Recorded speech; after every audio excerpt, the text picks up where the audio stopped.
Welcome back to the Angry Man Podcast with Jason and Greg. Jay, this is something that came out yesterday and we did get the opportunity to speak on it. And I know people are going to be in the comment section of other videos asking why we're not talking about this Errol Spence news. So we decided to go ahead and drop a video, even though it's a little bit behind. But Jay, we're going to jump into this topic here real quick. I'm a little bit disenchanted and disappointed, but hey, it is what it is. But before we jump into the video, I would like to welcome those of you who are new to the channel. This is the Angry Man Podcast, L Sports Media, where we're always dropping boxing-related content, so make sure you become a subscriber. And for those of you who are regular patrons of the channel, make sure you smash the like button or the dislike button, but make sure you're engaging with the content. And also, one thing I do want to add to that, guys, make sure you're supporting the channel, fam. Whether that's super chat, super thanks, whatever, you got to make sure you're supporting the channel. I hear you guys telling us all the time we're one of the best YouTube boxing channels that are out there. And I would say that the presentation that we have is quite good, Jay. So make sure you guys support the channel. All right, man, let's jump into this particular content here, Jay.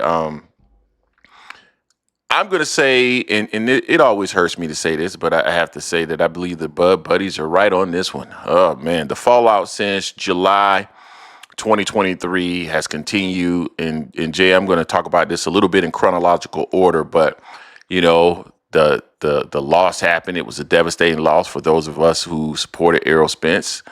But not only that, the follow-up behind that was some fallout between Errol Spence, Derek James, and actually Frank Martin. Remember all that was going on? We reported on all that. So you had that fallout. Then subsequent to that, it appears that Frank Martin is no longer with Derek James. Then you had the lawsuit with Errol Spence and Derek James, which is continuing to go on, I believe. I don't believe that's been settled. And then back in 2024, I'm not mistaken, we heard that Jermell Charlo is no longer training with Derek James. And now you got Charlo posting on his Instagram, and he's posting pictures of a lion with a shark in its mouth, saying that there is no friends in this business or something to that effect. In this industry, yeah. So essentially, he's basically calling out Errol Spence Jr., which I find to be very interesting because, just based off of their relationship in the past and what we've seen in terms of their interaction, you would believe that these two gentlemen are actually friends. Like Errol Spence may be a long-lost cousin or something, or at least a distant cousin. And, now he's putting this out there. Now, I had a couple of people reach out to me and ask me, do I believe if this fight is imminent? And I told them that I don't know. I suspect that the fight has not been spoken on in terms of like negotiated or anything of that nature. And I haven't reached out to anybody to see if I can confirm or deny the fact that this fight could be taking place. I just think it's something that he's throwing out there as a potential fight in the future for himself, he being Jermell Charlo. And of course, when you think about 154 pounds, Jermell has done everything that's required at 154. There's really no, I wouldn't say drive or motivation to become undisputed again. He's already done that. So what's out there for Jermell Charlo that would really whet the appetite of boxing fans to give him a massive payday? Well, it could have been Terrence Crawford, but Crawford is now moving up to 168 to get knocked out. So what else is left? Errol Spence makes a lot of sense. No, seriously, Errol Spence make a lot of sense because the drama around that whole situation, the fallout, the backstories, all of that stuff will end up being a significant driver of the fight and will probably pull in some nice ducats. So I would imagine that's the reason why he's going down this path and putting that out there based off of, I would say, conversations that I had in the past, maybe like 3 or 4 months ago, 5 months. This was not on the radar. I don't think this was on the radar. Now, I don't think so. I was told that there could be something interesting for Jermell in the future, but it was never disclosed what it was. And I suspect if it was anything like this, I would have heard a little bit more glee in the person's voice about this kind of fight. So I would assume that this hasn't been in the works, but I don't know. maybe it could have. Now that I'm thinking about it. Jay, what are your thoughts on this particular situation? And do you want to see a fight between Errol Spence and Jermell Charlo? I mean, it's intriguing. I'll tell you that much. Both of them been out of the ring the same amount of time, basically. Both of them are coming off losses.